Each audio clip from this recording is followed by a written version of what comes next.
Ustedes están en la obligación de hacer comprender al pueblo de América Latina que entre nosotros no deben existir fronteras, porque la patria de la raza indohispana comienza desde las riberas del río Bravo y termina en el confín sur de la Tierra del Fuego.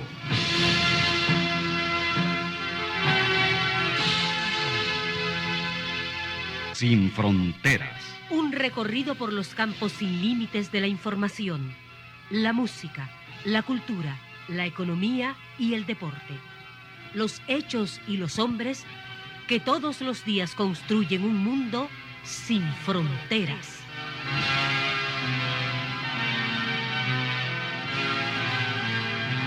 Muy buenos días, bienvenidos, bienvenidas a Sin Fronteras. Hoy es miércoles 18 de septiembre de 2019. Con Carlos Hurtado Ordóñez y con Luis Enrique Guerrero les damos la bienvenida a las 6 de la mañana con 30 minutos.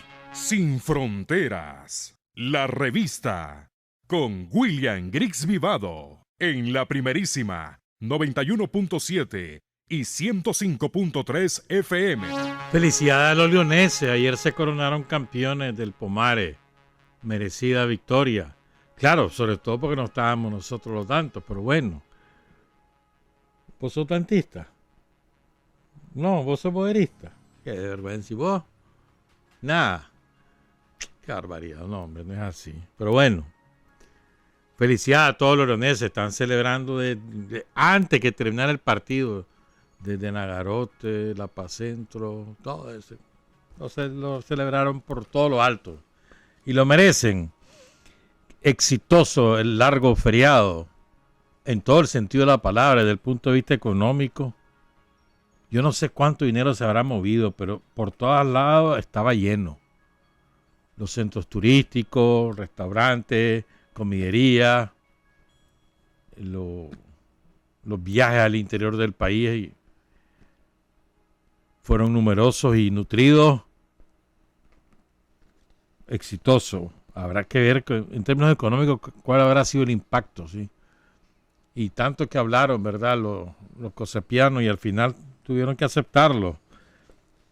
Así es. Y que otra cosa que me llamó la atención fue que hubo desfiles patrios en absolutamente todos los municipios del país y con un éxito rotundo. Una inversión que hicieron los padres y las madres de familia para que, sobre todo las hijas, aparecieran en las bandas musicales, en las bandas de guerra que se llamaban. Los chavalos también, pues, pero las hijas, las chavalas tienen que invertir bastante por las botas, por el traje.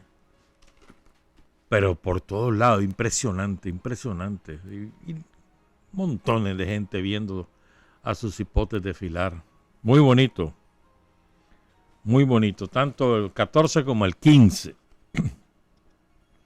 Vamos a hablar de varias cosas, ¿verdad? Pero antes, saludos a Ana Eva Torres Mayorga. Muchas gracias por su mensaje. Y también a Teresa Torres. Ayer estuvo de cumpleaños una quinceañera. Ayer cumplió 15 años María Teresa Narváez, allá en Diriamba. Saludos, María Teresa. Siempre enérgica. Está pendiente el café al que me invitó. La saludan su nieta María Teresa Mora Ramírez y su hija Rosa Delfina Mora Narváez. Felicidades, María Teresa, que la haya pasado muy bien. Fue ayer el cumpleaños de ella. Los 15, multiplicados por 2, por 1, quién sabe, no importa. Y registro, porque conocí personalmente y fui discípulo del profesor René Arce, quien falleció ayer. El profesor René Arce, yo recibí clases con él de física en el Colegio Centroamérica hace muchísimos años de eso. Excelente profesor, impecable comportamiento y como ser humano extraordinario el profesor Arce. De verdad que me golpeó conocer su fallecimiento. Habíamos estado en contacto en los últimos años por otras razones. Él fue Además de profesor, fue subdirector, si mal no recuerdo, de Centroamérica en los años 80 y director de Loyola en los 90, 2000, hasta que se retiró hace como 5 o 6 años. De manera que enviamos las condolencias a sus familiares, los familiares del profesor René Arce. Claro, me equivoqué. Bueno, venía equivocado el texto y yo no supe advertir que había un error. Es un error mío también. Silvio Reñasco no cayó con Eduardo Contreras, sino con Roberto Güembes en El Dorado, es verdad. Me lo aclararon durante el programa, pero lo leí hasta después. Qué manía la que tenemos los sandinistas, ¿verdad? De ser caja de resonancia de todo esto, de toda la camorra somocista. Pero qué manía. Hacemos grande a todos esos delincuentes. El hecho de que estén amnistiados no les deja de ser, no les quita la categoría de delincuentes, ¿verdad? Pero los hacemos grandes. Nadie le hubiera parado mente si los sandinistas no estuvieran reproduciendo una y otra vez en las redes sociales, en todas las redes. Una y otra vez la misma cosa. Pero, ¿por qué no nos quitamos esa maña, digo yo? ¿Por qué no nos ocupamos de lo nuestro, de lo que estamos haciendo, de lo que tenemos que hacer? Y no andar haciendo los famosos a estos de puro aire, que no tienen ningún tipo de prestigio. Además andan en un pleito de perros y gatos. Es demeritar a los perros y a los gatos. Andan en pleitos de víboras, eso. Y nosotros haciéndole la laraca. No entiendo. Yo no entiendo a los compañeros y a las compañeras que hacen eso. No los entiendo. ¿Para qué? ¿Para qué reproducir eso? ¿Para qué? ¿Qué ganan? ¿Qué gana el frente? ¿Qué gana el país? Ahí déjenlo. Que se maten, que vengan, que se vayan. ¿Qué perder vos? Ahí déjenlo en su corral. En su porqueriza, ahí déjenlo. Que se enloden, que se llenen de estiércol, ahí déjenlo. Nosotros a lo nuestro, a lo que nos toca. Evidentemente, Estados Unidos no está con los brazos cruzados, ¿verdad? Evidentemente. Y está moviendo ficha. Se nota, pues. Están moviendo ficha. Tienen problemas porque en el país no han logrado para nada arraigarse. No tienen capacidad propia ni de movilización ni de incidencia real. Están pagando los costos de haber abandonado la mesa de negociaciones. Y además, por otra parte, son verdaderamente hipócritas. Dicen, Daniel Ortega prohibió el ingreso de la Comisión de la... Eso no es cierto, hermano. Eso no es así. Desde que la OEA se reunió, el gobierno de Nicaragua les dijo, no aceptamos esa comisión. Eso es intromisión en los asuntos internos. Eso es violación al derecho a la autodeterminación del pueblo de Nicaragua. Se los dijo en su cara. No lo aceptamos. No la reconocemos. Ya está. Desde ese momento. ¿Qué tienen que venir a hacer aquí? Desde ese momento se les dijo, no señores, no se las he pedido. Los estatutos de la OEA dicen que tiene que ser con la venia del Estado, afectado el Estado, sometido al escrutinio, lo que sea, no se los acepto. Eso le dijo Nicaragua. Ahora se hacen rasgar la vestidura. ¡Qué barbaridad! No los dejaron entrar. Puro show. Ellos evidentemente están preparando condiciones para arreciar su ataque en los dos flancos que le quedan, el flanco diplomático, que se deriva en un flanco de opinión pública, y el flanco económico. Pero la verdad es que a nivel interno la economía va recuperándose poco a poco, paulatinamente, pero de manera sostenida. No ha ido en altibajo, de manera sostenida se han ido recuperando. Eso es un éxito para todo el mundo. Y pese a toda la camorra somociana, pese a ello, incluso hasta las propias grandes empresas que han estado conspirando para que se descalabre la economía, han experimentado una recuperación sensible en sus operaciones, hasta ellos mismos, ¿verdad? Entonces, esos dos flancos los quieren profundizar. Flanco diplomático, flanco económico. Probablemente lo van a hacer. Y el gobierno no está de brazos cruzados. En guerra avisada no muere soldado, ¿verdad? Recuerden además que en octubre es probable que la correlación de fuerza en América Latina cambie cuando Alberto Fernández y Cristina Fernández ganen la presidencia en Argentina. Todas las encuestas lo predicen. Es muy poco probable que el fascismo siga gobernando Argentina. Solo va a durar 4 años. En 4 años se lo voló el pueblo argentino después de la bancarrota a la que llegó al país. Y eso va a cambiar correlación de fuerza. Ahí vas a ver. Sumarle a eso que Bolsonaro cada vez más frágil y aislado. Entonces, las cosas van a ir cambiando poco a poco. Va a costar, sí, ya lo sé. Pero van a ir cambiando.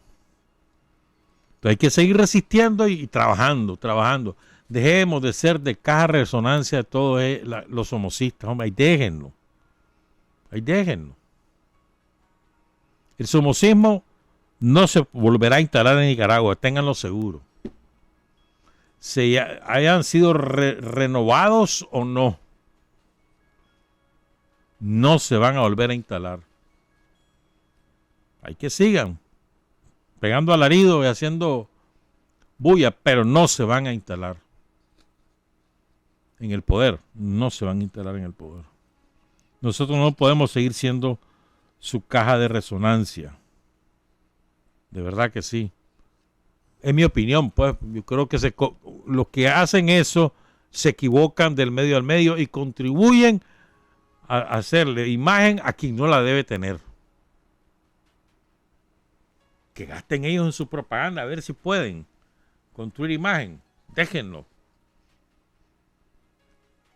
El ancla fundamental para captar adeptos en Nicaragua es la conferencia episcopal, los obispos. Ese es su ancla.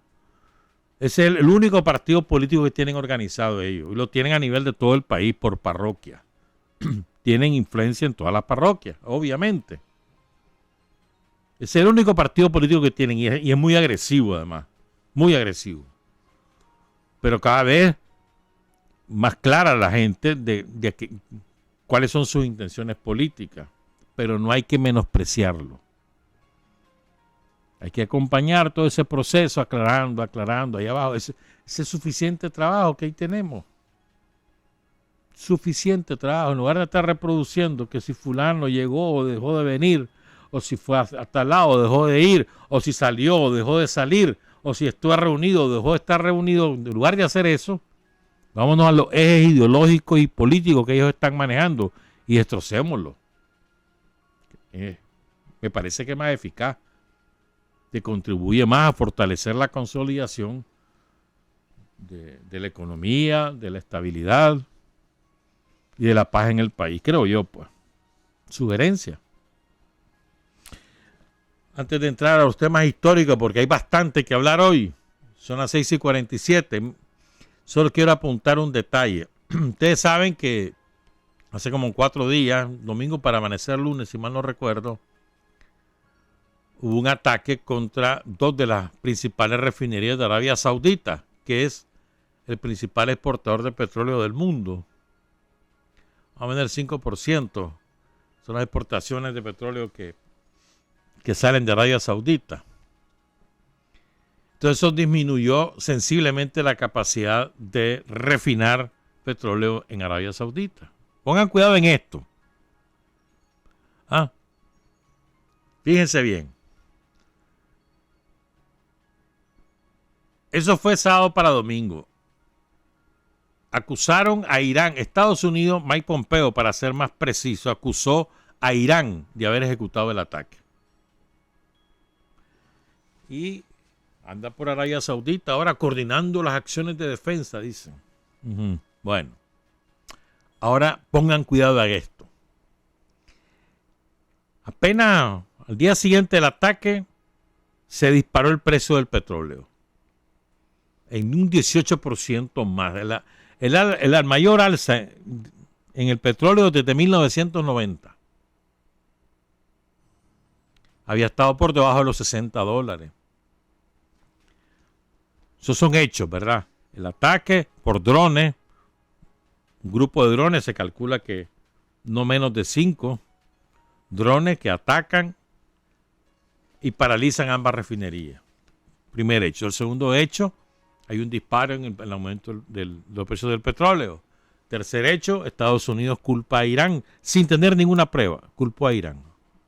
Ahora vámonos a unas pinceladas de antecedentes, solo para que vean cómo actúan los dueños del mundo, cómo actúan. Arabia Saudita, desde que el precio del petróleo se derrumbó, tiene un déficit fiscal de más de $8,000 millones, porque la opulencia de la monarquía saudita, que es un régimen absolutista y no hay democracia de ningún tipo, pero Arabia Saudita es un modelo. Asesinan a rivales políticos en una embajada ahí en Turquía y no pasa nada, no hay condena, no hay nada, no pasa nada, porque es Arabia Saudita. O sea, la doble moral de todo esto. Pero bueno, entonces tienen un déficit y eso no les permite mantener su modo de vida opulento. Entonces el rey designa un ministro con la expresa orden de que busque cómo subir ese precio. Como fracasa, lo destituye hace como 1 mes y medio, 2 meses, y pone a su hijo de ministro de Energía con la misma misión. Qué casualidad. Ponen al hijo y sale el atentado.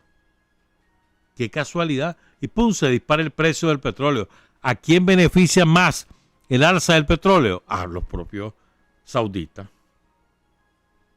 ¿Me entendés? Cualquier parecido con el 11 de septiembre no es coincidencia. Y el autoataque de los gringos. Muy probablemente, y vas a ver, con el tiempo se va a saber, la mano de los propios sauditas está detrás de esos drones que atacaron su propia refinería para provocar el disparo del precio del petróleo. Los daños a las refinerías no son estructurales, las van a poder reparar en cuestión de 6 a 9 semanas, según he estado leyendo, habrá que ver. Pero suponete que sea así, con mayor razón la afirmación. Detrás de ese ataque muy probablemente están los propios sauditas. Y tienen la excusa ya los gringos porque inventan que fue Irán. Vamos a atacar Irán, vamos de paseo, dale pues. Va a ver lo que va a pasar con Irán si se meten. Irán no es Irak. Para nada. Bueno, son las 6:51. Hay 3 eventos históricos a los cuales hay que referirnos. Hoy es 18 de septiembre, hoy es la caída de Óscar Turcio y de Ricardo Morales. Al amanecer del 19 o en la noche del 18, no. Hay quienes dicen que fue al amanecer del 19, caen Juan José Quesada y Jonathan González. Ahí mismo en Nandaime. Es un evento muy importante en la historia política del Frente Sandinista. Ayer fue el aniversario del bazucazo, ¿verdad?, que hizo justicia en Asunción, Paraguay, y que acabó con la vida de Anastasio Somoza de Baile. ¿Verdad? Y el 16 fue el aniversario de Martiniano Aguilar, que no tiene el renombre de otros compañeros, pero fue un hombre sumamente importante para el desarrollo de las operaciones guerrilleras en las montañas de Matagalpa. Sumamente importante. Él y Nelson Suárez son los campesinos de mayor desarrollo político y de mayor relevancia campesino en la zona de Matagalpa, ambos caídos. Entonces vamos a intentar, vamos a ver si nos da tiempo de hacer las 3 cosas, hablar un poco del bazucazo, hablar de Ricardo Morales Avilés, vamos a escoger a Ricardo Se puede hablar de Oscar Turce, se puede hablar de Juan José y se puede hablar de Jonathan. Hemos escogido a Ricardo y vamos a ver si logramos hablar un poquito de Martiniano. Son las 6 de la mañana con 53 minutos. Empiezo con el bazucazo. ¿Y saben qué? Nosotros nos acordamos, o está registrado como el hecho histórico, el bazucazo como tal, que acaba con la vida del dictador, del genocida. Y está bien, eso en la memoria colectiva es lo que está. 17 de septiembre mataron a Somoza en Asunción, Paraguay. Vale. Pero es que lo más importante son los 10 compañeros que se ocupan de esa acción justiciera, encabezado por Enrique Gorriarán, el hombre que dispara el bazucazo, el capitán Santiago Urirurzún. Pero era un comando de 10 compañeros en distintas tareas. Directamente participan 4, pero en distintas tareas de logística, de inteligencia, de contrainteligencia, de seguridad. 10 compañeros. Hay 3 de los cuales ni siquiera el seudónimo se supo.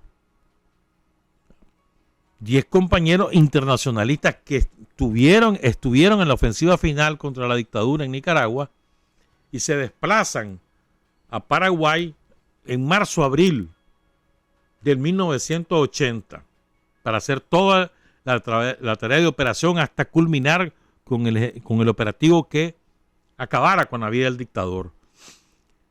El compañero Enrique Gorriarán, que cayó preso después del ataque al cuartel de La Tablada en 1989 y fue indultado por Eduardo Duhalde, que fue efímero presidente de Argentina, publicó su memoria, un libro como de 600 páginas, y ahí relata lo que ocurrió en Asunción.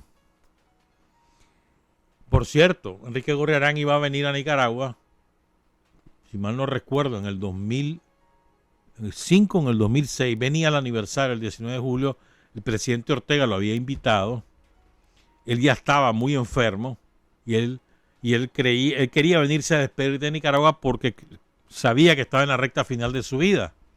Y Enrique Bolaño se lo negó, le negó el permiso. No lo dejó venir a Enrique Gorriarán. Esa factura hay que remojársela a Enrique Bolaño por su solidaridad con Somoza, ¿me entendés? Que no venga ese hombre que mató a mi brother. ¿Usted acordás lo que decía la mujer de Bolaño, que ya murió, la Lila T? Que Rigoberto López Pérez era un asesino, un pandillero, un no sé cuánto. Bueno, no me quiero desviar. Entonces, voy a recordar los seudónimos de los compañeros, porque plenamente identificado, pues, el capitán Santiago y Enrique Gorriarán, que era el jefe del comando. Pero también ahí estaban los compañeros, bueno, el Gorriarán llevaba el seudónimo de Ramón y Urirurzún llevaba el nombre de Santiago. Estaban también Armando, Osvaldo, estaba Ana, Julia y Susana. Los 7 compañeros identificados. Gorriarán habla de 10 en ese libro.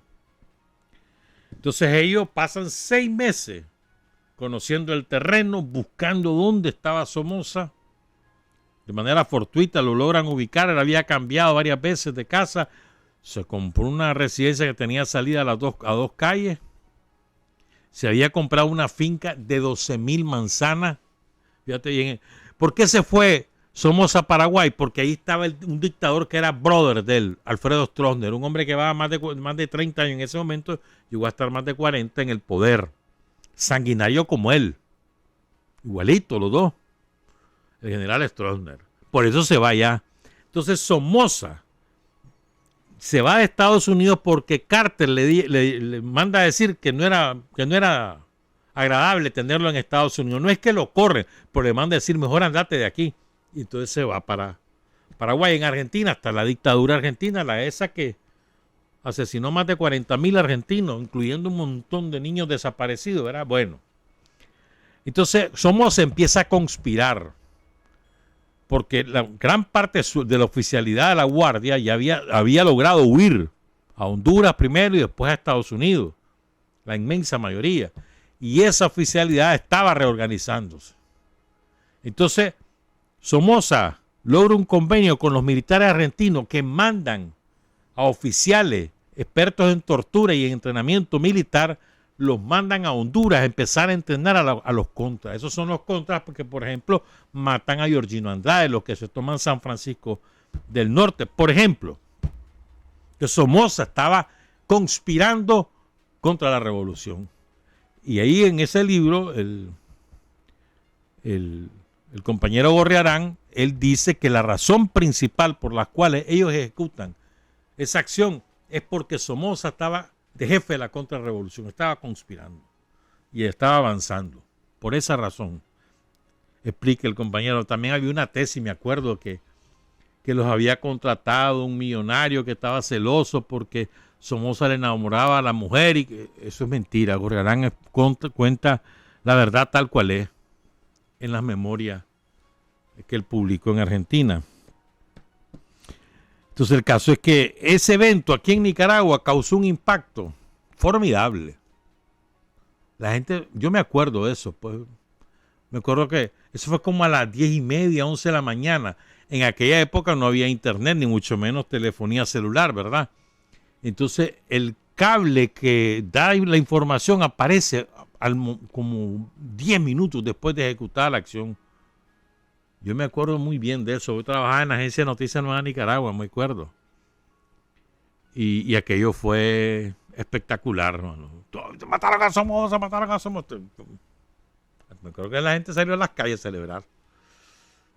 Pero es que ese desgraciado, hermano, va olvidándose de los crímenes de la montaña, de la represión brutal desatada después del 67, del 69, la después de su papá. Olvídate de eso. Solo ocupate del 78 al 79. La destrucción de las ciudades de Estelí, Masaya, Chinandega, Matagalpa. Destruidas las ciudades. Sobre todo Estelí fue la peor, ¿verdad? Porque 3 veces la bombardearon. 3 veces se insurreccionó. 3 veces la bombardeó Somoza. Solo por ahí, pues. Pero bueno, lo que quiero decir es que esa fue una acción extraordinaria de una solidaridad militante. Solo un compañero de ellos cayó, el capitán Santiago. Él regresa a la casa que habían alquilado, que era una mansión que quedaba a pocas casas de la casa donde vivía Somoza. Aparentemente regresaba a recoger otras armas que habían dejado ahí y dinero. Y no se sabe qué pasó, pero él quedó entrampado en la casa y ahí lo encuentra la guardia, lo capturan vivo, lo torturan para que dé los nombres de quiénes son sus compañeros. Él no habla y lo terminan matando de más de 15 balazos. El único que cayó. Todos los demás viven. Uno de ellos creo que, yo no estoy muy seguro de esto, pero creo que uno de los integrantes de ese comando era un hermano de Aurora Sánchez Nadal, una periodista nicaragüense argentina cuyo hijo también muere en la tablada y el hermano ahí murió en la tablada. Un ataque a un cuartel militar en Argentina que fue un fracaso militar desde el punto de vista de la guerrilla, pues lo aplastaron el movimiento. Pero bueno, yo creo que hay que recuperar la acción heroica de estos compañeros y las 3 compañeras. Deberíamos hacerle un monumento a todos ellos. Gorriarán, por supuesto, mano. ¿Verdad? Gente que se fajó con la revolución, combatieron aquí en el Frente Sur, contribuyeron en entrenamiento y otras cosas ya después del triunfo y después que se van. Marzo, abril, el sueño del capitán Santiago era ver crecer a su hijo. Su hijo nace cuando él está herido después de una acción guerrillera en el 75 por ahí. Su sueño era verlo crecer al chavalo. Tenía 34 años cuando él muere, imagínate vos. Él se mete al ejército revolucionario del pueblo, allí en Argentina, a finales de los 60, cuando él estudiaba ingeniería. Y se convirtió en un cuadro militar de primer orden del ERP. Hasta que tiene que salir por la represión de Santá y se va para México. Después, en el 79, se incorpora al Frente Sandinista. Ahora, imagínate, después de la acción, después del bazucazo, a ver, el capitán Santiago dispara una vez y falla, o sea, no acciona. Y entonces comienzan a descargar, los compañeros de apoyo a descargar las armas de fusilería. Pero ellos presumen de que el Mercedes-Benz es blindado y no, resultó que no era blindado. Entonces perforan aquel carro. Entonces vuelve a accionar y ahí sí va a su caso. Bum, bum. Por cierto, el otro día me lo recordó nuestro gran amigo, el abogado y otras especies. El abogado Octavio Álvarez me recordaba que la mujer que va atrás de la Dinora, a ver, Somoza de Baile se fue a Asunción, Paraguay, no con su esposa, la Job Somoza, esa se quedó en Miami. Él se va con su amante, la Dinora Samson. Recordemos que su esposa era su prima hermana. Pero bueno, se va con su amante, se va para Asunción. Entonces cuando él va a su casa y toda la bulla y no sé cuánto, y llega la Dinora corriendo, pegando gritos, detrás de ella va una que hoy es diputada del PLC, que anda haciéndole la vida imposible a la Comisión Económica, la Azucena Castillo. Ahí, esa que está atrás al fondo, esa es ella. A las vueltas que da la vida, vamos. Pero bueno.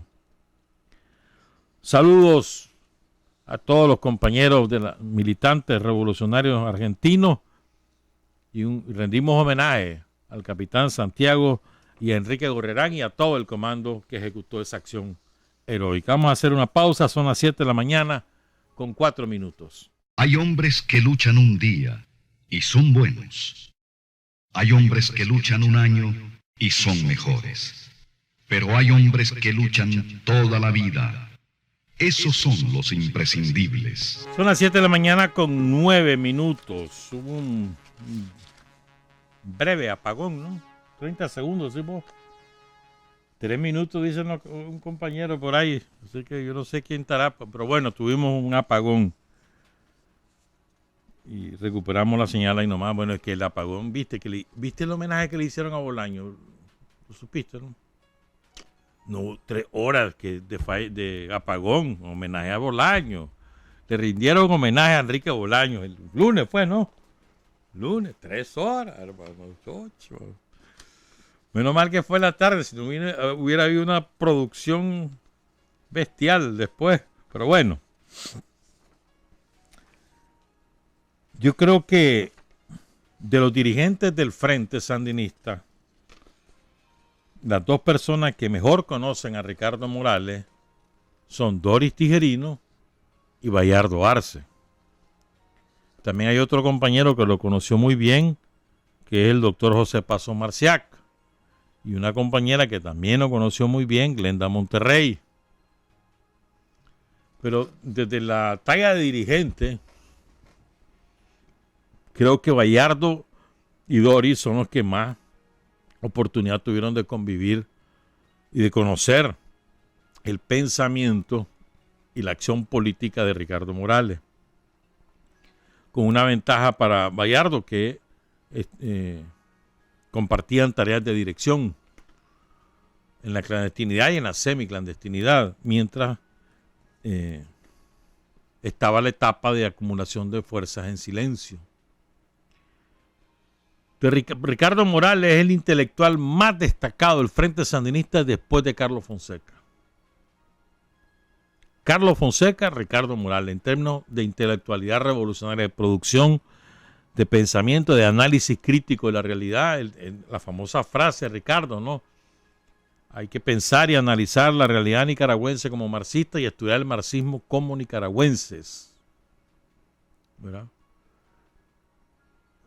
Y fíjense lo que es, ¿no? Él era un marxista leninista convencido, practicante, pero no era un predicador del ateísmo para nada. Y es más, entre Bayardo y él son los que contribuyen a la formación de lo que se denominó el movimiento cristiano revolucionario.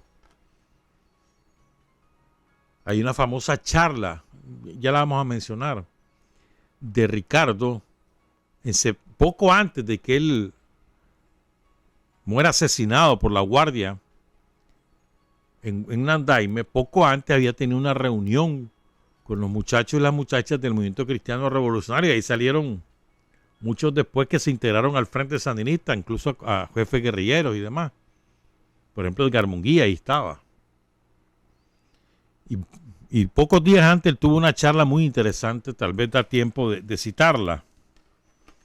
Entonces, yo quiero leer parte de lo que, bueno, voy a intentar hacerlo todo, pero bueno, según el tiempo, del prólogo que Bayardo Arce escribió al libro de las obras de Ricardo Morales, que se publicó en 1982, creo que fue.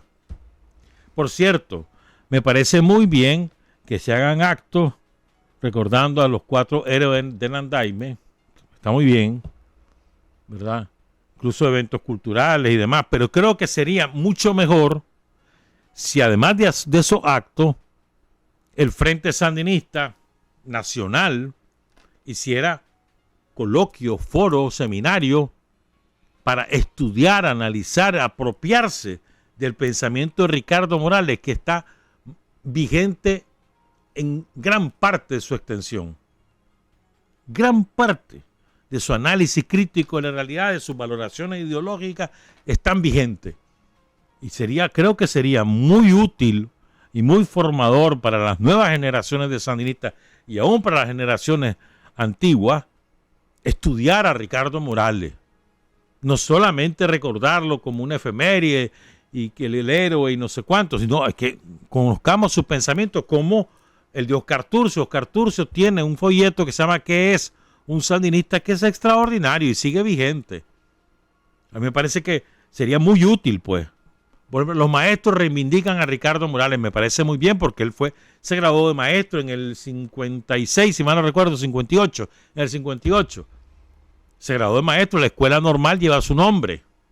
Está muy bien, pero ¿por qué no hacer un coloquio, un seminario, lo que vos querrás, un encuentro que recupere y que profundice en el pensamiento, en el análisis que hacía Ricardo Morales?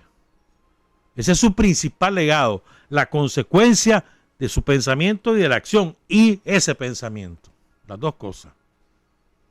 Pero me parece que en eso fallamos, y eso debería ser iniciativa de nosotros mismos, pues, a propósito del aniversario de Ricardo. Puede ser para su natalicio, puede ser para su asesinato, que es hoy, pero hacer foros de discusión. Yo no sé, a lo mejor alguna empresa, algún empresario vinculado al Frente Sandinista invierte un puchito de dinero y se reedita ese libro y se distribuye gratuitamente, o bueno, se cobra a precio de costo, ¿verdad?, entre los sandinistas, y que estudiemos a Ricardo. Ahí nomás se puede incluir el folleto que es un sandinista de Oscar Turcio, la síntesis biográfica de ambos. Hay material. Pero creo que en eso fallamos, creo yo. En ese encuentro que les mencionaba, antes de leer lo de Bayardo es muy bueno. En ese encuentro que les mencionaba, él decía, que está en el libro de Ricardo, dice: en el seno mismo de las organizaciones con determinada orientación ideológica existen contradicciones, formas de comprensión, formas conceptuales, aunque no fundamentales, pero que son diferentes. O sea que hay distintas maneras de ver las cosas en distintas organizaciones, dice Ricardo, ¿verdad? Hay contradicciones a nivel ideológico y que son necesarias para el desarrollo de la misma lucha de las uniones de izquierda, dice Ricardo. Necesarias para afinar la política de una organización revolucionaria. Necesarias para afirmar la táctica y la estrategia de una organización revolucionaria. O sea, no hay que tenerle miedo a las contradicciones, sino debatir y superar, debatir y superar. En realidad, dice Ricardo, una pluralidad ideológica, pues sí, es muy posible. Es decir, se dan organizaciones en las que participan elementos de distinta orientación filosófica. Lo que sí es necesario es una unidad de orientación política. Me parece una frase fundamental. Y él era uno de los más convencidos de lo siguiente. Oigan este párrafo. El camino, decía Ricardo, es organizar las fuerzas populares independientes. Pero, ¿cómo o qué sentido tendría esta organización popular independiente, puesto que las formas y las fuerzas de sustentación de la burguesía están fundamentalmente a nivel nacional en función de las fuerzas militares, de la Fuerza Armada? Fíjate bien, o sea, Ricardo te ubica ahí. La burguesía está vinculada al aparato armado de la dictadura. No hay tales que la Guardia Nacional era solamente para Somoza, no es cierto. La Guardia Nacional era, sí, para defender los intereses de Somoza, pero para defender los intereses del sistema y como guardianes de Estados Unidos en Nicaragua. Pero era para defender los intereses de la clase dominante, la burguesía nicaragüense, la oligarquía nicaragüense, los terratenientes, los banqueros, etcétera. Entonces, ahí te dice, ¿cómo? ¿Qué sentido tendría esa organización, puesto que la burguesía está fundamentalmente sustentada en las Fuerzas Armadas? Dice Ricardo.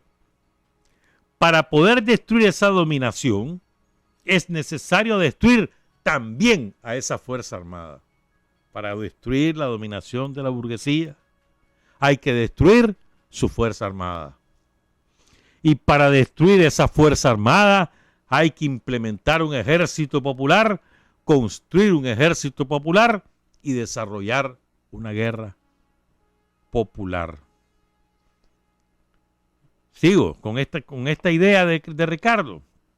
Es decir, que en este sentido, la Fuerza Revolucionaria Independiente lo que plantea es la vía fundamental de lucha, la lucha armada, en combinación, por supuesto, con otras formas de lucha. No con el deseo de hacer la guerra y con las armas, no, sino porque la dominación de clase se da fundamentalmente a través del ejército, la Guardia Nacional. Y en este sentido, la experiencia histórica es persistente. Movimientos populares masivos que no cuentan con su ejército popular son presas de la respuesta armada de la burguesía y del imperialismo. Esto que Ricardo Morales reflexiona ante el movimiento cristiano en septiembre, poco antes que lo asesinen, o es después del golpe contra Allende. Y es en ese contexto que lo afirma. Razón histórica total a favor de Ricardo Morales. Hay muchas frases que se pueden compartir, pero ahora vamos a compartir el prólogo de Bayardo. Yo tengo ese libro, pero lo tengo más, como dígame eso, más raído que yello, no tantas veces, pero bueno. Entonces imprimimos un PDF que había por ahí. Dice, hay una frase, es que hay un escrito de Ricardo, que a propósito de un desertor del frente, que es una salvajada. Aquí lo cita Bayardo, un pedacito cita. Ahí ya se los cuento. Entonces dice Bayardo, después de Pancasán, la represión desatada por el somocismo logró prácticamente desarticular a la generación de revolucionarios que organizaron y sobrevivieron a esa gesta heroica.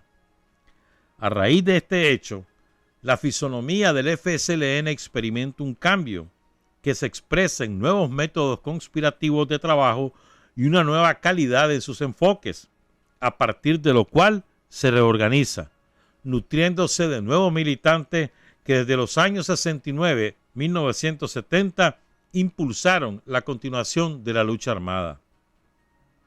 Asimilando las experiencias vividas, se adoptan métodos de trabajo dirigidos a neutralizar con mayor eficacia la represión y a vincularse aún más a las masas en el desarrollo del trabajo conspirativo. Durante el período 1968-1970, Ricardo Morales se encuentra prisionero y para las nuevas generaciones de sandinistas su prisión significaba un acicate moral. Quiero hacer un paréntesis en esta lectura del prólogo de Bayardo, porque es importante esto. Ricardo Morales se gradúa de maestro en el 58, empieza a trabajar como maestro y después logra una beca y se va a México a estudiar psicología y pedagogía. En México conoce a Edelberto Torres, el profesor Edelberto Torres, insigne intelectual nicaragüense que estaba en México porque lo había expulsado Somoza. Entonces, de la mano de Delberto Torres, Ricardo Morales conoce a Carlos Fonseca y hay un clic instantáneo. De inmediato empieza a militar Ricardo en el Frente Sandinista, reclutado por Carlos Fonseca. Ricardo regresa a Nicaragua en el 66 y empieza a trabajar con Julio Buitrago. Su jefe es Julio Buitrago. De manera que cuando cae Julio, es un impacto directo a Ricardo y a todo el frente, pero es directo por esto que trabajaban íntimamente. Ricardo se integra como catedrático de la Escuela de Psicología de la UNAM Managua, que el director era José Parzo Marciac. Y desde ahí un trabajo semilegal hasta que cae preso en octubre, creo que es del 68. Sí, él estuvo 3 años preso, casi 3 años preso. ¿Verdad? El 12 de diciembre del 68, correcto, 12 de diciembre. Entonces, lo presenta a la Guardia el 28 de diciembre del 68. Ya está preso Daniel, está preso Jacinto, están presos un montón de compañeros. Ahí lo echan preso, ¿verdad? Tuvo un accidente de tránsito, llegó a la Guardia, le encontraron chochada y lo echaron preso. Entonces, lo torturan en la cárcel, no le arrancan nada por la presión que empieza a ejercer el movimiento estudiantil. La Guardia lo presenta 28 de diciembre, es decir, cuando todo el mundo está de vacaciones, ante los tribunales de Somoza, rapado y con evidentes señales de tortura. La libertad de Ricardo se obtiene, y de Doris, por supuesto. Ricardo fue pareja de Doris Tijerino y engendraron una hija, Doris María. Entonces, Ricardo y Doris logran salir de la cárcel por la presión del movimiento estudiantil, sobre todo el naciente movimiento cristiano, la toma de iglesia, etcétera. Hago ese paréntesis para que entendamos. Pues. Entonces, él lo nombra Carlos Fonseca y después en el Congreso donde se redactan los estatutos y la herencia programática de Sandino, en ese Congreso nombran a Ricardo Morales miembro de la dirección nacional. Hablamos finales del 69, principios del 70. Estando en la cárcel es nombrado miembro de la dirección del Frente Sandinista. Entonces, continúo con lo que dice Bayardo. Entonces, durante ese periodo del 68 al 70, Ricardo Morales se encuentra prisionero y para las nuevas generaciones de sandinistas, su prisión significaba un acicate moral. Era el dirigente sandinista de mayor nivel que se encontraba en la cárcel. Representaba un ejemplo de firmeza revolucionaria. Al ser capturado, la única información que brinda el enemigo es la confirmación orgullosa de su militancia sandinista, para luego, en consecuencia, negarse a dar información alguna a los órganos de la seguridad de Somoza. Y existía entre la militancia sandinista la certeza de que Ricardo era el prisionero al que menos estaba dispuesto el enemigo a poner en libertad. Con él, más que con cualquier otro, los órganos represivos del somocismo practicaron el conocido pisa y corre, que era, lo ponían en libertad y a la media cuadra lo volvían a echar preso. De la actitud firme e inclaudicable mantenida por Ricardo en las mazmorras de la dictadura, dan fe los hechos. En sus numerosos escritos reflejó fielmente que ni las torturas ni la soledad lograron mellar la moral revolucionaria del dirigente, su confianza ilimitada en el que el futuro pertenecía al FSLN, a los explotados y oprimidos de Nicaragua. Y cita 2 de sus famosos pensamientos desde la cárcel. Ahora estoy aquí, prisionero porque lucho por una causa justa. ¿Cuál será mi destino? Lo importante es que estamos al lado del pueblo y que estamos haciendo su historia. Parece extraño, siento como si hace años me hubiera preparado para esto. ¿En qué tiempo estuve moldeándome? Mientras tanto espero confiado porque la ira cabalga el viento de mi pueblo. Ricardo Morales. Continúo. Y dice Bayardo, la claridad, firmeza y combatividad de sus escritos, debidamente avalados por una práctica consecuente, hacen de ellos un arma imponderable para la forja de las nuevas generaciones militantes enfrentadas a los problemas de esta etapa de la Revolución Popular Sandinista. Repito, esto está escrito en 1982. ¿Verdad? Por eso habla de esta etapa de la Revolución, en julio de 1982. Seguramente la lectura de este material dará a nuestro pueblo el estímulo necesario para movilizarse en las batallas del presente, con el mismo ánimo que en 1971, cuando precisamente como producto de las grandes presiones de masa y en particular del movimiento estudiantil, se logró rescatar a Ricardo de las manos de la dictadura. Leer a Ricardo es conocer y poder seguir el ejemplo de quien nomás sale de la cárcel se coloca de manera inmediata junto a Óscar Turcio al frente del trabajo organizativo, asumiendo nuevamente sus responsabilidades como miembro de la dirección nacional. El principal dirigente sandinista en ese momento es Óscar Turcio. Cuando sale Ricardo, Bayardo trabaja con Óscar, pero eso está sobre todo en el norte del país, pero participan en todo este accionar, y estaba Pedro Arauz, por supuesto. La personalidad de Ricardo hay que valorarla a través de distintos hechos, como que al momento de salir de la cárcel, en la comprensión de que su papel se vería limitado si pasaba directamente a la clandestinidad, decide mantenerse en condición de legalidad. Esta actitud resulta tanto más significativa si tomamos en cuenta que el enemigo usó muchos mecanismos para mantenerlo prisionero, partiendo de la valoración que le daba como elemento de alta peligrosidad para el sistema, situación esta que convertía a Ricardo en un elemento vulnerable a nuevas acciones represivas. Ubíquese esto en aquellos momentos realmente difíciles, en los que nosotros, los sandinistas de ese momento, no podíamos ofrecerle a nuestro pueblo más que la justeza de nuestra lucha, la moral, la consecuencia, dado que todos los antecedentes inmediatos habían sido reveses. Esto es muy importante lo que te dice Bayardo aquí. ¿Qué le ofrecía el frente en esos años al pueblo de Nicaragua? Luchar. Pero si mira que un montón han matado, que hay un montón de presos. Sí, hermano, pero tenemos que seguir luchando. Eso es lo que ofrecía el frente, lucha. Con todo y que lo golpeaban. Por eso es que se hace la famosa etapa de acumulación de fuerza en silencio. Y vean esta frase de Bayardo, me encanta esta frase. Dice Bayardo Arce Castaño: el revolucionario actúa entonces pensando en función de las necesidades de la organización, independientemente de los riesgos personales que su decisión conlleva. ¿Estamos?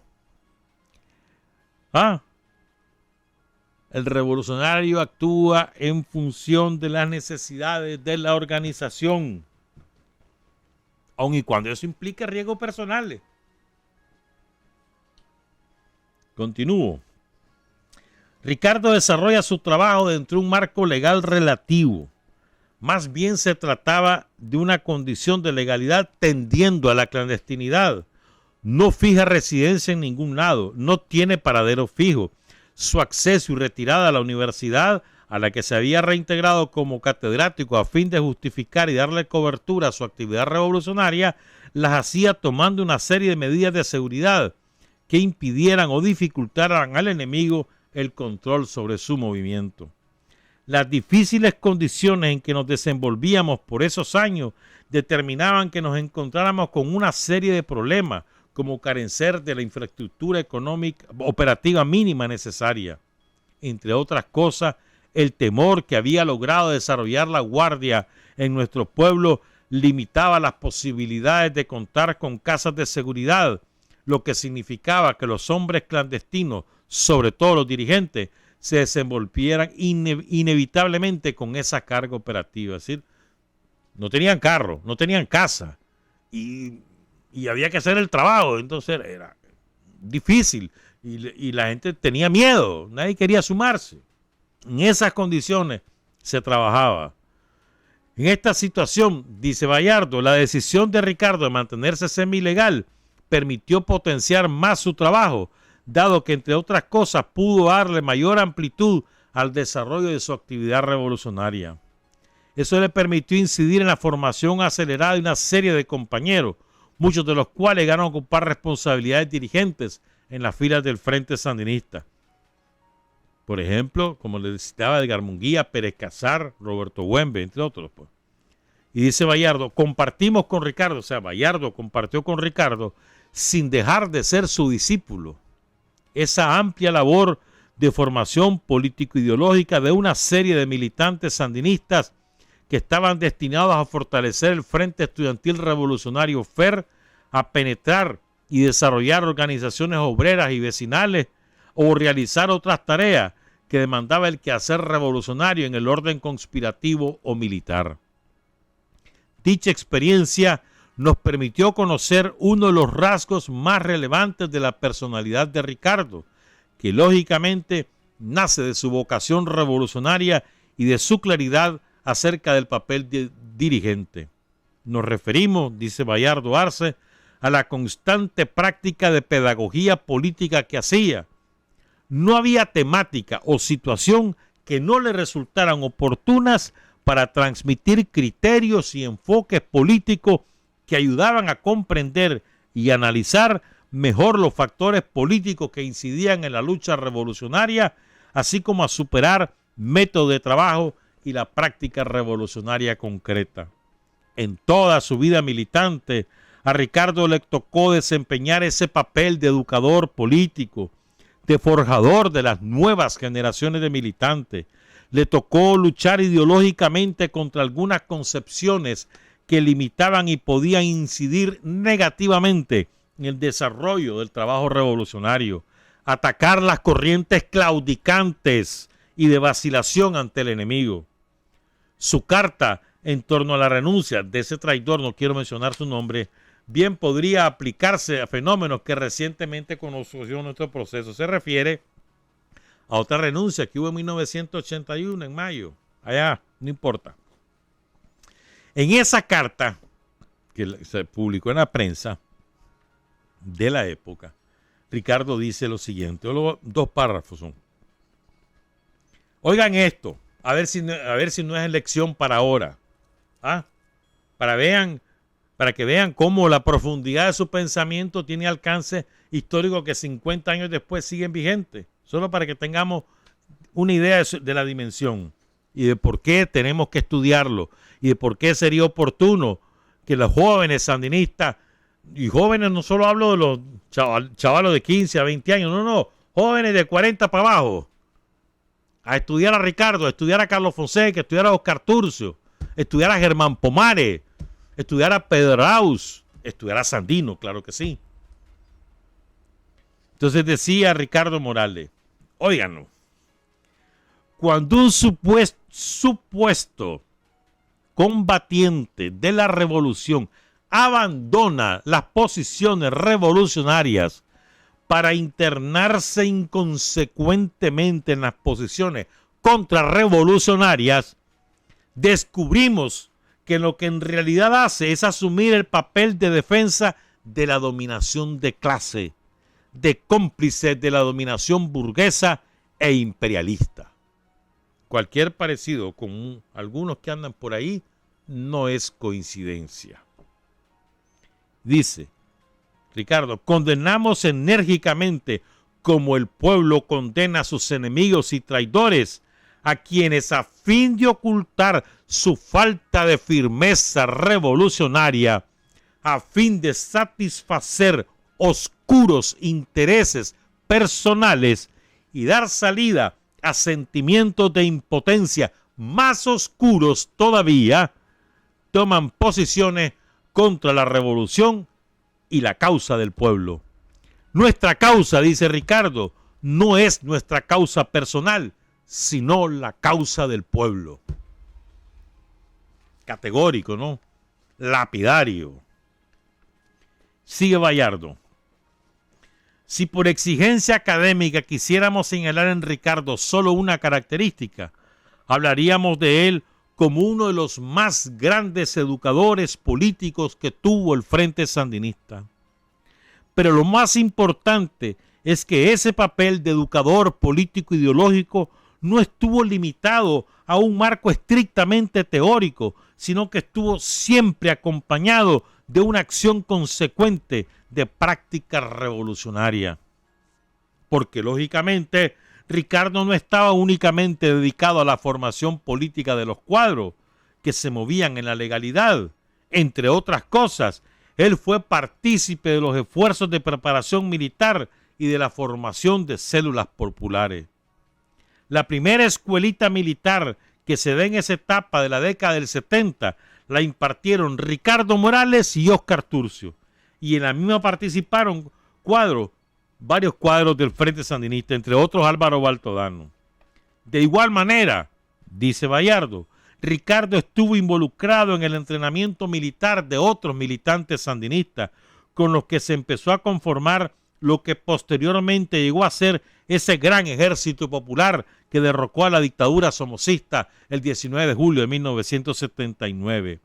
También tuvo participación en algunas acciones militares realizadas en la década del 60 antes que cayera preso, como ya dijimos, en diciembre del 68. Ricardo también participó en los primeros esfuerzos por formar nuestras células populares que se enlazaban en las organizaciones a la organización de los barrios. Y oigan qué experiencia más interesante la de Ricardo. En esa tarea, dice Bayardo, el primer proyecto lo desarrollamos con militantes de extracción popular del barrio Subtiaba, quienes tuvieron la oportunidad de recibir un curso intensivo de formación político-práctica para convertirse en dirigentes de su comunidad, que impartimos Bayardo, Ricardo, Óscar Turcio y Pedro Arao. ¿Qué clase te imaginas haber estado en ese curso, hermano? Pedro Arao, Óscar Turcio, Bayardo Arce y Ricardo Morales. Chocho, hermano, qué envidia. Pero bueno, cuando después del terremoto en 1972 se produce la gran huelga de los obreros de la construcción, con Ricardo conformábamos una especie de Estado Mayor que desde una célula clandestina dirigía todas las líneas de acción y las tareas prácticas para conducir esa importante lucha de nuestra clase obrera. Por otra parte, Ricardo fue uno de los artífices de la transformación del movimiento cristiano en un movimiento decididamente revolucionario vinculado a la orientación política del FSLN. Este proceso para definir un papel estratégico revolucionario para los cristianos dentro de la Revolución Popular Sandinista fue acatado por algunos sectores de la izquierda tradicional que catalogaban esa actividad no como un medio de vincular a la lucha armada a este sector tan importante que partiría de un tipo de motivaciones distintos, sino como una desviación a los principios del marxismo. Situaciones como esta llevaron a Ricardo a rebatir enérgicamente las interpretaciones erradas de la teoría científica y a combatir a los grupos que, autollamándose comunistas, no observaban en la práctica una actitud de lucha consecuente y con su sectarismo teoricista contribuían a la desunión del pueblo que solo a la burguesía beneficiaba. Oigan este párrafo que escribió Ricardo Morales a propósito de eso, que decían que trabajar con los cristianos era una desviación. Oigan esto. No basta autotitularse marxista-leninista para hacerlo, para ser revolucionario, ni basta tampoco llamarse socialistas o comunistas. Hay que demostrarlo en la lucha. La praxis política es el criterio de la verdad de los planteamientos políticos. Seguiremos llamando y denunciando como claudicantes a los partidos que dicen llamarse marxista-leninista, socialista o comunista, pero que en la práctica no pasan de ser el ala más radical del reformismo democrático burgués. Denunciaremos siempre las traiciones que se hagan al marxismo-leninismo y a los intereses del pueblo. El marxismo-leninismo es el arma más poderosa con que cuentan los revolucionarios. Quienes realmente se guían por él no asumen las posiciones de la burguesía y en todo momento luchan por los intereses del pueblo y del proletariado. Ricardo Morales. Aquí cita él un axioma marxista per se, pues, que es el criterio de la verdad de la práctica social. Algo es cierto si en la práctica es cierto, hermano. La praxis política es el criterio de la verdad de los planteamientos políticos. O sea, si tienes un planteamiento político pero no le vas a la práctica, hermano, ¿de qué verdad me estás hablando? ¿Verdad? Continúo, pues. La multiplicidad de trabajos realizados por Ricardo pone de manifiesto el carácter multifacético del cuadro, que precisamente por esas cualidades jugó un papel sumamente importante y supo ganarse el absoluto reconocimiento y autoridad ante la militancia, pese a no encontrarse en la clandestinidad. No era clandestino y tenía una autoridad absoluta sobre la militancia del Frente. ¿Miren? Y nos referimos a esto porque algunas veces, sobre todo en esos años del 70, la condición de legalidad de los cuadros no dejaba de ser en un principio un factor limitante para la autoridad de ese cuadro legal sobre la militancia, puesto que en particular los militantes más jóvenes concebían en el hombre clandestino al revolucionario por excelencia. Sin embargo, con el ejemplo de Ricardo, esas valoraciones se transformaron, a la par que los militantes percibían la gran movilidad de quien se desplegaba de las aulas universitarias a prácticamente toda la región del Pacífico, ya fuera en entrenamientos militares, en tareas organizativas, en los ajustes de la logística y la infraestructura operativa, etcétera. O sea, Ricardo daba clases de psicología en la UNAM, después se metía en una escuela militar a entrenar, después una escuela de cuadros política, después miraba a buscar casas de seguridad, buscar colaboradores, buscar vehículos, correo, andaba en todo, hermano. ¿Me entendés? Y eso le daba la autoridad a él. Aunque Ricardo estuvo vinculado a la etapa de preparativos del reinicio de la lucha armada en la montaña y la ciudad, muere sin poder ver su reactivación práctica el 18 de septiembre de 1973. Ese día, Ricardo se encontraba junto con Óscar Turcios en Nandaime, desarrollando tareas logísticas de la organización. Ambos son capturados y posteriormente asesinados. No podía esperarse otra cosa cuando el enemigo estaba consciente que ninguno de los dos obtendría información que le permitiera profundizar la represión y que por el contrario su permanencia en prisiones significaría tener un problema adicional dada su calidad de dirigente. El mismo enemigo nos confirmó con el tiempo que tanto Ricardo como Óscar asumieron una actitud de total valentía y entereza a la hora en que cobardemente fueron asesinados por una patrulla de la Guardia Somocista. Y bueno, tras su inmolación queda una síntesis de las cualidades que caracterizan a los verdaderos sandinistas, tanto en su papel de dirigente y combatiente revolucionario como en su vasta contribución al enriquecimiento de las premisas teóricas de nuestra revolución. Eso es Ricardo Morales. Bueno, es poco, y es poco para continuar, para lograr expresar lo que este hombre significó para la lucha del Frente Sandinista, para el desarrollo político e ideológico del Frente Sandinista. Y por eso insisto, la mejor contribución que podemos hacer, el mejor homenaje a Ricardo, a Óscar Turcio, a Jonathan González y a Juan José Quesada.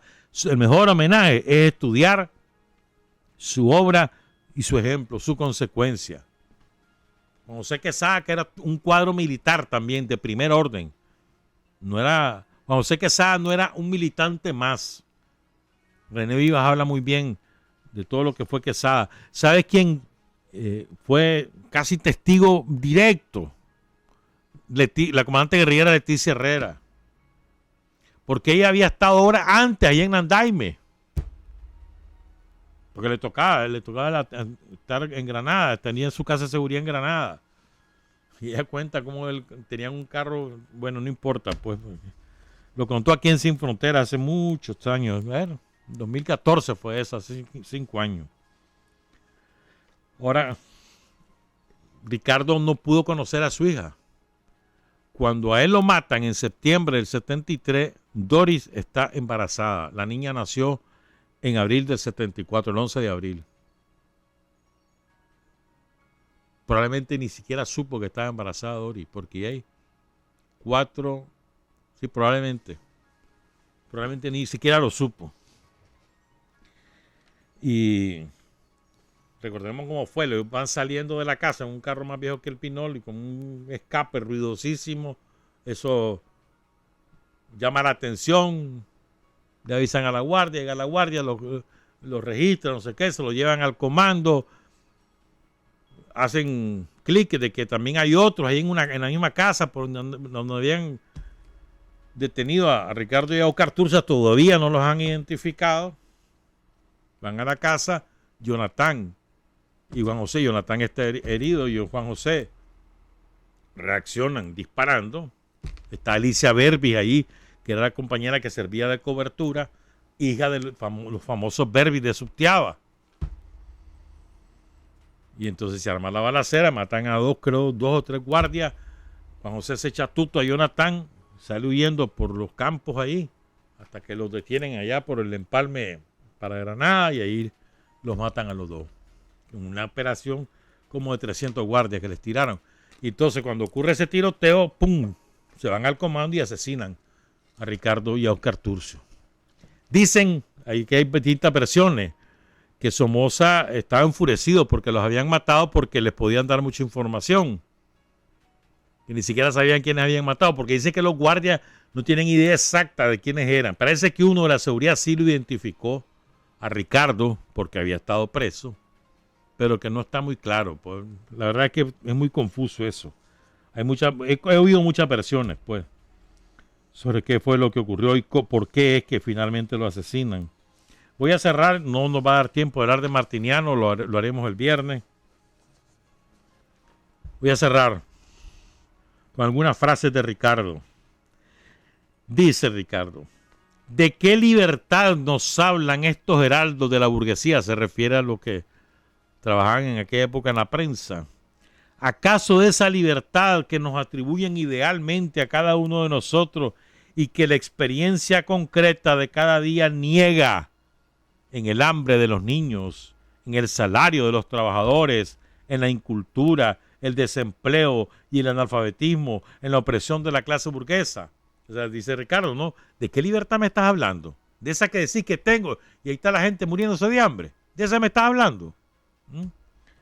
La libertad, dice Ricardo, de que hablamos nosotros, esa que tenemos, que ganamos en las barricadas, que nos liberará del yugo de la explotación de clase de la burguesía.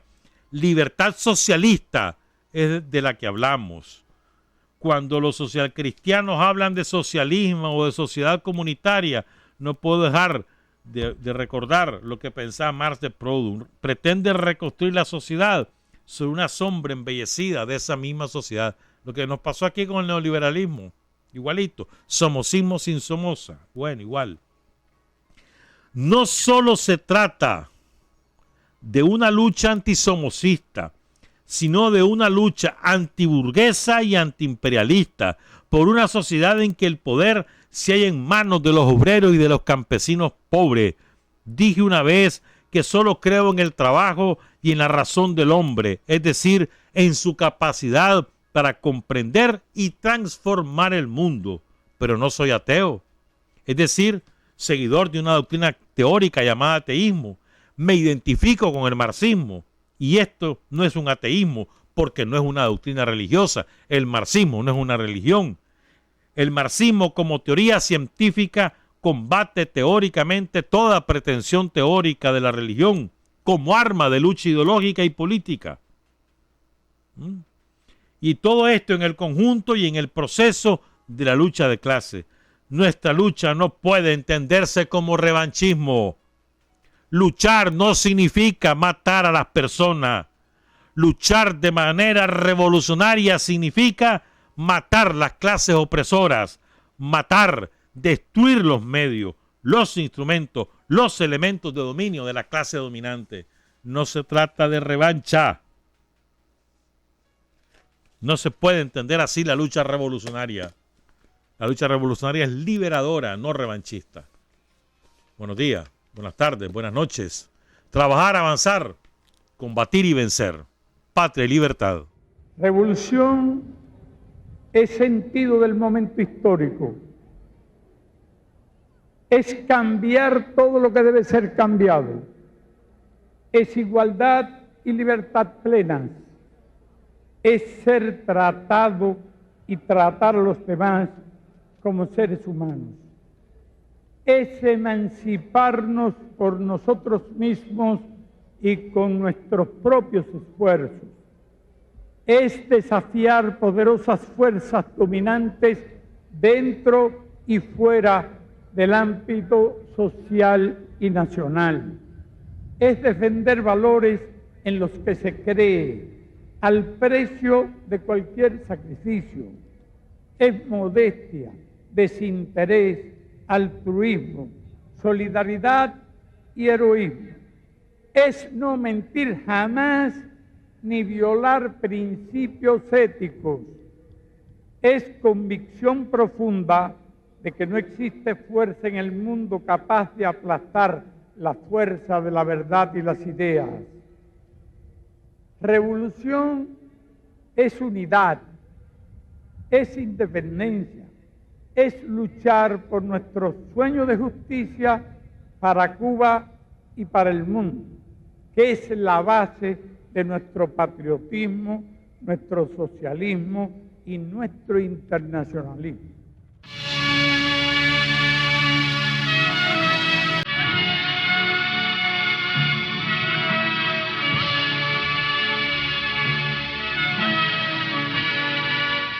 Hasta aquí, usted y nosotros hemos recorrido el mundo sin fronteras.